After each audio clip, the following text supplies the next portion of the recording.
I'd like to welcome everybody to another episode of Loubraskyt.V. I just want to say, first off,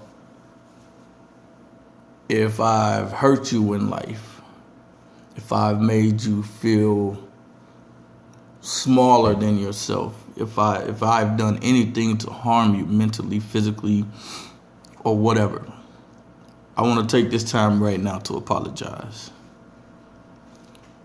Over the last few days and weeks, I have been going through some kind of transition, which led me, I really want to write this book. I've been thinking about this book for the last 7 years, Transaction to Change. But first, you got to be willing to accept that change. You can't hold yourself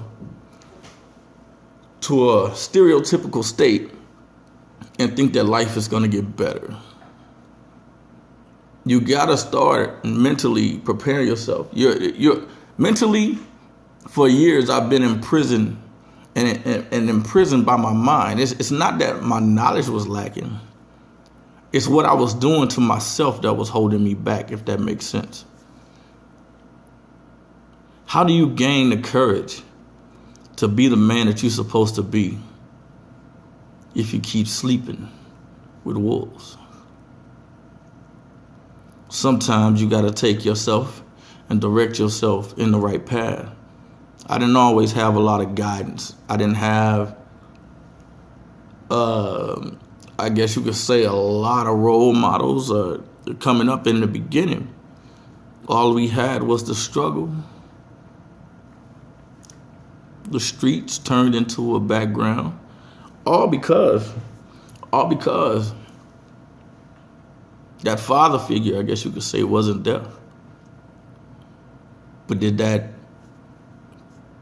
turn me into a homosexual because I was raised by women? No. Did that make me less of a man because that man wasn't there? No. Other people stepped in and put them values into me. It still takes a village. It's just that so many of us right now, we depend on individuality to try to make it through life when that's what the family and the community was for. When things meant something to everybody. Now everybody living on their own personal agenda. It's not about keeping us together. It's about own individual gain. So even though you've seen the transition, like coming into the 2000s, life basically remarkably changed. Like I don't understand. I still don't understand these fads. I don't understand, like, how did a lot of things become part of civil rights? These people, we're putting things into play that's making the Bible more and more come into fruition. When you think about it, like right now, I kind of feel like I'm living in Revelations because of everything that's going on in the world. They said, it's going to be a fiery death right now, North Korea. That little young dude got missiles, nuclear missiles, pointed at the United States. What are we doing in the United States? We're still acting like it's 200 years ago. We're still acting like it's 1930, 1960, before the Civil Rights Movement. We're still looking at black and white, while everybody else, the Chinese, the Vietnamese, the Japanese, Africans don't like black people. Pay attention. Saudis, everybody coming over here. And our demise is their compromise. They doing everything. They're gaining, they're building, they're buying up so much stuff. And they work together, just like the Mexicans. I got all these different types of friends.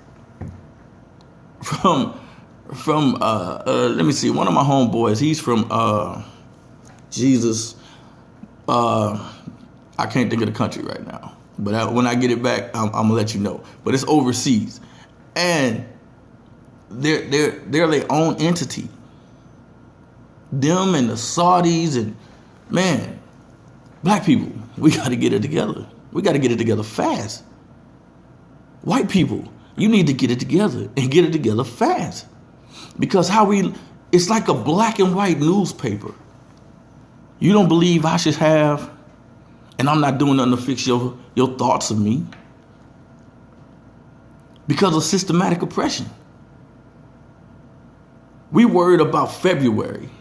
What about integrating and learning the material the way it should be taught? How things of this world, how things in America has come about. Let's take it.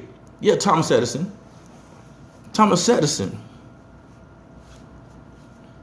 He did, the light. But who helped him? Why the filament didn't work? His filament only worked like 12 hours. The guy that put in the filament, that's how you can flick your light switch on and off. And I ain't gonna tell you who it is. You need to go do your research. Because if I give you all the answers, they ain't gonna allow you to read nothing. The almanac. Think about the almanac. We depend on that sometimes, don't we? Think about it. Who did that?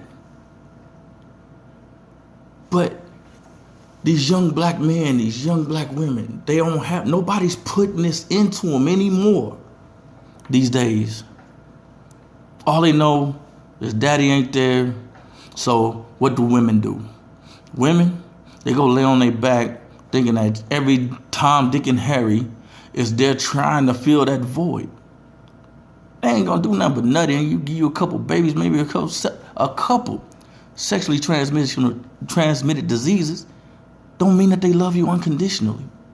Because when you have that baby, and he probably got 4, 5 more before you. But think about it. Have you met any of them kids? Have you seen any of them? That's the main question. Have you seen any of them? This lackluster performance that our black women are giving us today is borderline terrorism. And what the black men is giving the black women is terrorism. For the simple fact that these black men don't know how to treat the women. But when a man is trying to go through his process in life and his procedure in life to become a better man, yeah, we stumble along the way. But back in the day, that's when the woman was there to shield him, protect him, and give him that means to be a better man. Especially when she know he's fighting for it. What do these women do today? It's so easy to walk away and go for something else. Think about it. Unconditional love is loving when everything is wrong. The hurt, the pain, through it all. How can you take a marriage vow when you're not willing to make the sacrifice? And that's the problem. We're not making sacrifices anymore. We're believing what we're told. We're nothing. Our status is a prison sentence. How low can we sag our pants? I watched a guy the other day in the mall. He's walking, texting. His pants is falling down to his knees to the point where he had to stop walking. But the text was so important that he never pulled his pants up. And the most ridiculous part about it, he had a belt on. Is that our culture? The status of sagging your pants make you who you are? No. In jail, in prison, you are available. And these same little dudes that's waking up today, their pants falling off their behind, or the same guy gonna be in jail tomorrow with their pants tied up around their neck because they don't want nobody in their behind. We got to work on a better situation, a better system for our people, man. I'm not out here on this black hype. I'm not really trying to talk about that, but it comes a place and time where this stuff gonna have to be talked about.